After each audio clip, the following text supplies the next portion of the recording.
Listen, I know you've done the therapy. You can name your attachment style. You can see red flags in other women's relationships. Yet, why do you still feel drawn to emotionally unsafe men? I want to have a conversation that other people aren't having as relates to healing.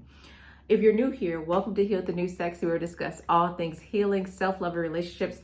My name is Samantha. I'm a licensed therapist and coach. I want you to know that self-awareness doesn't rewire attraction. And this is where healed, intelligent, emotionally literate women feel shame, right? Because knowing better doesn't always mean doing better or accepting better. And as a therapist, I want to normalize this without excusing it. Because the way we are wired, and this is why childhood is so important, sometimes and I tell my clients this all the time, we are wired before we have the ability to rationalize. To rationalize is a frontal lobe thing, right, in our brain. And that some research says that is not fully developed until we're 25. So your wiring and the things that you're doing has been with you longer before you even know you really knew and could think logically, okay? So listen, I want you to know that why I can't get this word out. Well, I can't. Let me slow down. Familiarity, there it is, feels like chemistry. Your nervous system confuses familiar with safe. I grew up, if you guys don't know this, I grew up with 2 combat veterans. My father brought his M16 home, and that didn't feel dangerous to me.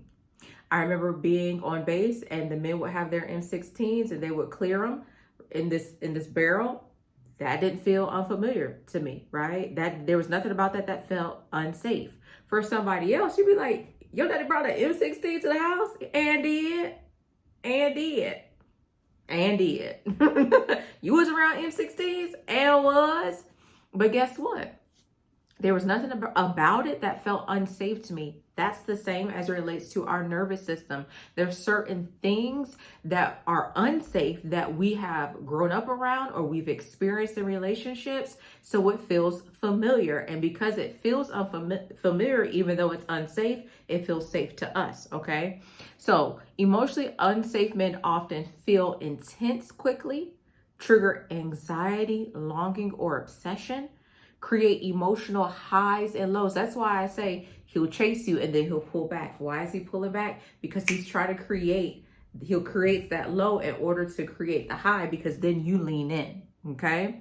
Listen, your body interprets this as passion when it's really dysregulation. So peace feels boring when chaos is your first language. I know I done told y'all many times, I love me a hypermasculine man. What a man, what a man, what a man, what a mighty good man. Lie. But in my body, when I see one, But I got to the place where I see him, I'm like, girl, look at it, admire it, go the other way, get out of there. Okay?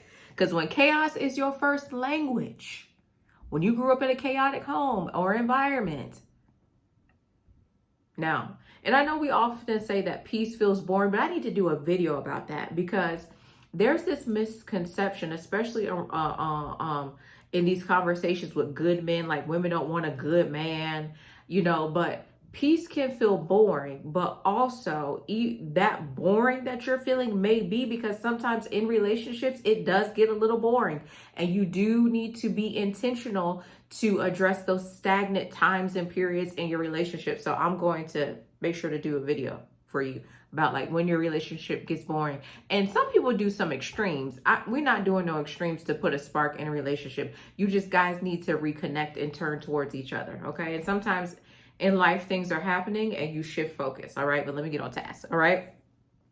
I want you to know that self-awareness can become intellectual bypassing. We have spiritual bypassing, intellectual bypassing, emotional bypassing. Like, there's so much bypassing. And sometimes in therapy, when I have a person who's highly intellectual, they have a difficult time really getting in touch with their feelings, okay? I want you to know that some women, you may not, feel your wounds, you explain them. You'll hear, I know this is my trauma. I'm aware of my patterns. I know he's avoidant. I see online sometimes they'll be like, my avoidant this, my avoidant that. Like you have intellectualized his behavior. Now, you can explain and the behavior, you can understand it. However, if that man continues to show up that way, then you need to put your shoes on. You need to get out of there. We're not intellectualizing someone's behavior, because in a way you're justifying it and you're giving him a pass and you're minimizing how he's deciding to show up. Okay, he may be avoidant, but what is he doing to address that? Why my avoidant acts like this, my avoidant. No, sugar, no, you say my avoidant like it's a pet. All right. Listen, but awareness becomes a shield, not a cure. You can analyze a wound and still bleed from it. That's like me when I got diagnosed with breast cancer. Oh yeah, I got cancer. Oh, I got cancer. It's cancer. It's acting this way because it's cancer. No, I need to do something about it. And many women are in relationships where you know that this man is emotionally unavailable and emotionally avoidant. And one of my sweet babies asked me about this. Like, they show up one way and then they flip it on you. This is why. Don't rationalize it. And say he's avoidant. How is he avoidant in doing the work to address it so that he's no longer avoidant, so that he can lean in and be present in the relationship, or not? Because if he's not going to be present, you need to be absent. Let's not stay with people who don't want to do their work. You doing your work. That's why you watching the video. Hello, what work is he doing? He ain't doing that. Go on. Smithy, we just can't leave every relationship. Well, some you need to. Okay, all right.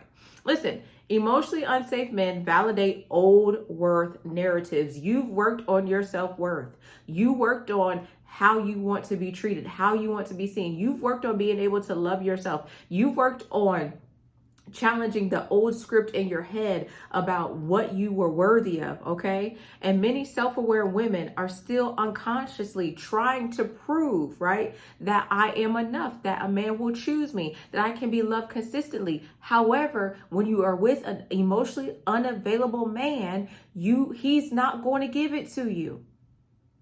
Emotionally unsafe men can't create trust, right? Okay, they create a test, and you know what you're doing? You are trying to get that man to change his heart about you so that you can prove to your ego that you're worthy, when sometimes you just got to let your ego have it. Like, okay, listen, I already know I'm worthy. I don't have to make this hard to love, difficult man love me, because the reason why you want that man to love you, the reason why you keep staying with that man, is because that man reminds you of your parents who refused to love you. And instead of begging them to show up, you now in your romantic relationship trying to make this man show up. Stop it. You are deserving. Let me tell you, you are deserving of love. And I apologize to you that your parents didn't give it to you, but you can't make the man give it to you either. Because if he's not doing his work, he's only going to hurt you. Healthy men, okay? Like you're thinking, if he chooses me, it will finally mean I'm worthy. No. A healthy man will never test you like that. A healthy man will give to you freely in a way that you have never experienced before, but in a way that you've been looking for. Stop accepting people in your life that are not trying to nurture you and give to you freely, that are pulling on the patterns on the inside of you. And even though you are aware, it's like, Cynthia, I can't help it. I just want him to love me. I know. Girl, I know. Did I tell you I know? Because I know. But you got to move around. It's not healthy for you. Okay, respect your nervous system and the information it's telling you. Respect your intuition when it says, girl, run. Move, girl. Get out the way. Get out the way. Listen, I want you to know that hyperindependence also masks hunger for my avoidant girlies. I don't need no man. I can do it all by myself. Listen, on the inside of of an avoidant girly is a lover girl who's been wounded. You feel deeply. You want a man to love you. You want a man to crave you and to desire you. Okay? Especially for Black women, strength is praised, but emotional need is often shamed. This soft girl era that many of us have decided that is going to be for us, and the world is fighting us on it, this is why. Because strength has always been praised. Listen, last year I told my girlfriends, listen, I'm coming off the strong Black woman list. I don't want to be on that. I don't want no parts of that. Okay? So you tell yourself, I don't need much. I'm low maintenance. I'm not asking for too much. And let me tell you something. If you are an avoidant girly in relationships, you are probably an avoidant girly with God.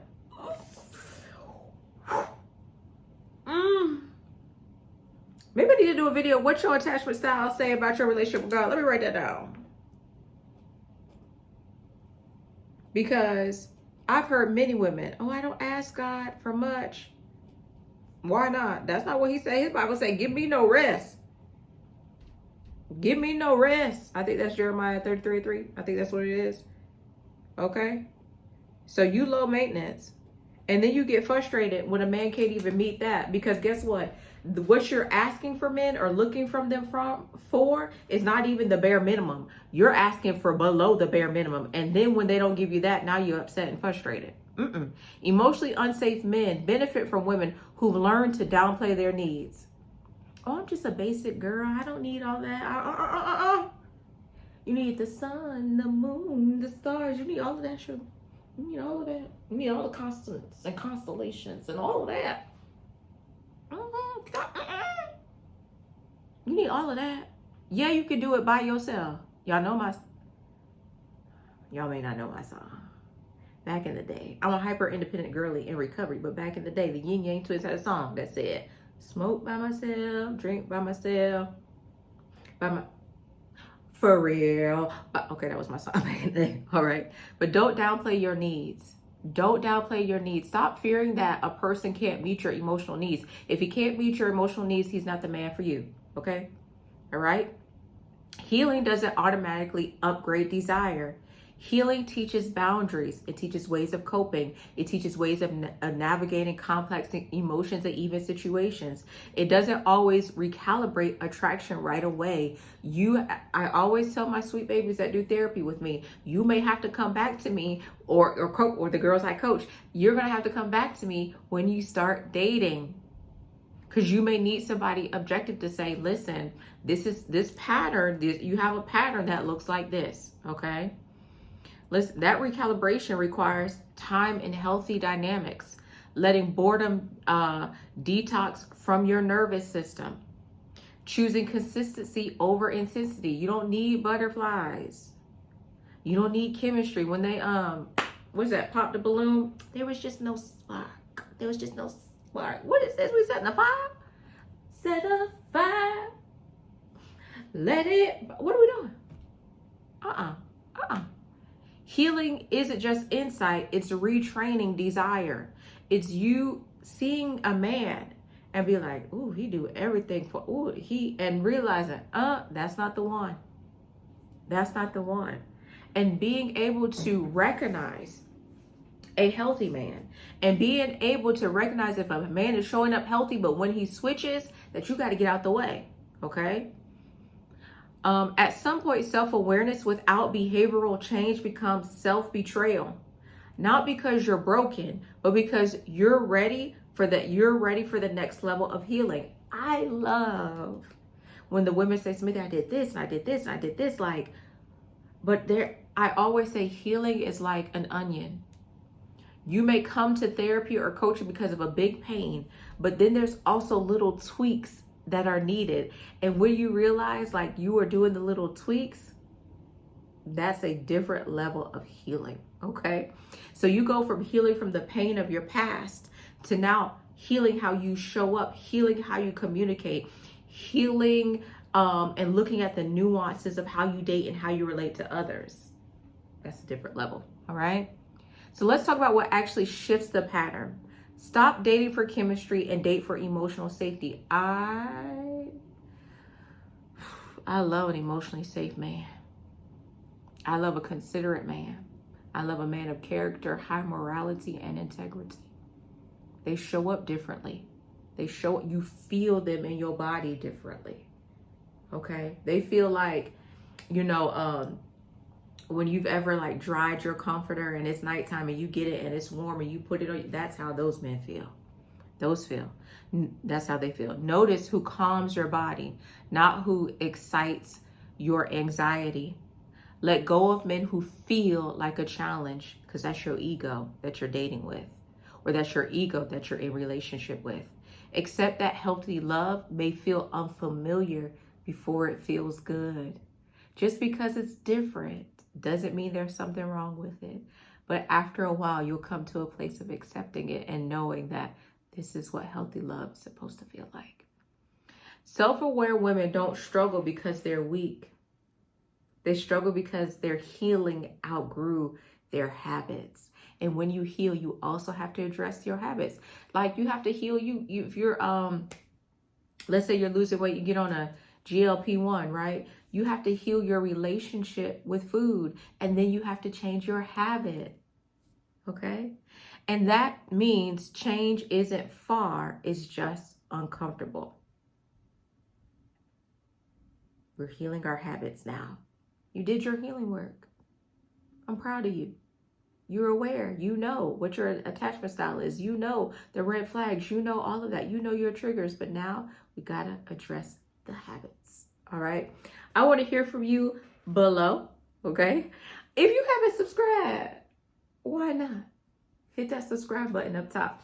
I want you to know that I love you so much. Healed is the new sexy. We're healing and addressing our habits all 2026 long, and we getting outside and we're dating, and we know and we believe we don't have a scarcity mindset. There are good, healthy, emotionally available men outside that aren't manipulative. They have great character. They have leadership ability, and by leadership we mean servant leaders. They're not just looking to be served. And it's gonna be good. Till I talk to you. Talk to you soon.